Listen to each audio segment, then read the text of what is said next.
Hello আমার ছোট্ট সোনা বন্ধুরা, তোমাদের সকলকে সবুজ পাখি চ্যানেলে স্বাগতম।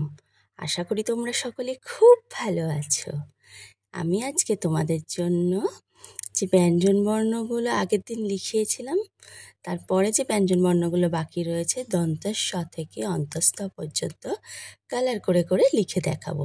আর হ্যাঁ, যেসব ছোট্ট সোনা বন্ধুরা এখনও আমার সাবস্ক্রাইব করোনি চ্যানেলটিকে, তারা কিন্তু অতি অবশ্যই আমার চ্যানেলটিকে সাবস্ক্রাইব করো আর পাশে থাকা বেল আইকনটি প্রেস করো। আশা করি তোমাদের সকলের ভালো লাগবে। চলো তাহলে তোমরা এবার লেখা শুরু করো। দেখো প্রথমে আমি কি লিখছি। প্রথমে আমি লিখছি দন্তস্ব। দন্তস্বটা আমি কি দিয়ে কালার করে লিখছি? দন্তস্বটা আমরা লিখছি ব্লু কালার, মানে নীল রং দিয়ে কালার করে করে লিখছি। এই দেখো কিভাবে কালার করে করে সুন্দর করে করে লিখছি। দেখো দন্তস্ব কিভাবে লিখতে হয়। এই দেখো, এই আমাদের কি লেখা হয়ে গেল, আমাদের দন্তস্ব লেখা হলো। এবারে আমরা লিখছি হ। হটা আমরা কি প্রথমে মাথায় দাগ দিলাম, দিয়ে এইবারে আমরা হ লেখা শুরু করে দিয়েছি। হটা আমরা কি দিয়ে কালার করে লিখছি? হটা আমরা লিখছি রেড কালার, মানে লাল রং দিয়ে কালার করে করে লিখছি। তাই তো বন্ধুরা, দেখো ছোট্ট বন্ধুরা তোমাদের কেমন লাগছে দেখো। এই দেখো, এই আমাদের কি লেখা কমপ্লিট হলো, হ। এবারে আমরা লিখছি ক্ষিয়। ক্ষিয়র মাথায় প্রথমে দাগ দিলাম, দিয়ে এইবার ক্ষিয় লেখাটা আমরা শুরু করলাম।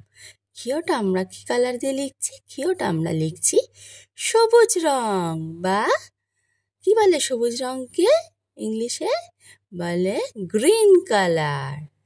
এবার আমরা এই গ্রিন কালার দিয়ে বা সবুজ রং দিয়ে কালার করে করে কিভাবে লিখছি দেখো ক্ষিয়টা। এই দেখো ক্ষিয়টা আমরা লিখছি, এই দিলাম দাগটা।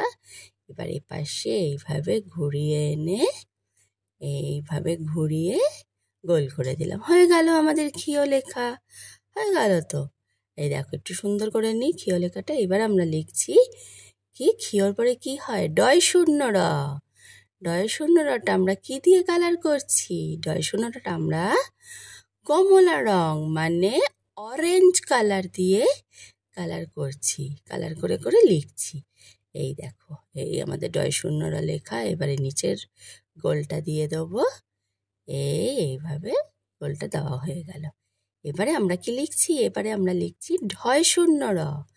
ঢয় শূন্য রটা আমরা কি দিয়ে কালার করছি? ঢয় শূন্য রটা আমরা পার্পেল কালার, মানে বেগুনি রং দিয়ে কালার করে করে লিখছি। এই দেখো কিভাবে কালার করছি। এই দেখো এইভাবে কালার করে করে লিখছি ঢয় শূন্য রটা। এই গোল করে দিলাম। এই আমাদের ঢয় শূন্য র লেখা হয়ে গেল। এবার নিচের গোলটা আমাদের করতে হবে। নিচের গোলটা আমরা এবারে করছি, দেখো কিভাবে করছি। এই নিচের গোলটা করা হয়ে গেলে আমাদের ঢয় শূন্য র হয়ে গেল।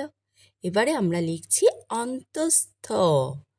অন্তস্থ কিভাবে লিখতে হয়? প্রথমে মাথায় দাগ দিয়ে দিলাম, দিয়েই শুরু করে দিয়েছি। এটা আমরা কি কালার দিয়ে করছি? পিঙ্ক কালার, মানে গোলাপি রং দিয়ে আমরা এই কালারটা করে করে লিখছি অন্তস্থ।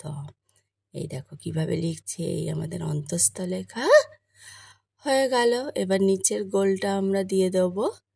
এই আমরা গোলটা দিয়ে দিলাম, আমাদের তাহলে কি লেখা হয়ে গেল? অন্তস্থ।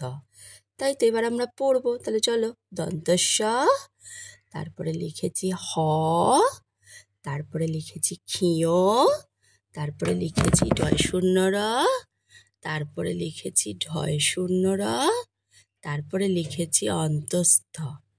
তাই তো আমাদের লেখাও হয়ে গেল, আমাদের পড়াও হয়ে গেল। এর পরের ভিডিওর জন্য তো আমাদের একটু অপেক্ষা করতেই হবে।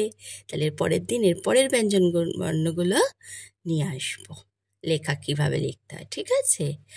আর তাহলে যেসব ছোট্ট বন্ধুরা এখনও আমার চ্যানেলটিকে সাবস্ক্রাইব করোনি, তারা কিন্তু অতি অবশ্যই আমার চ্যানেলটিকে সাবস্ক্রাইব করো আর পাশে থাকা বেল আইকনটি প্রেস করো।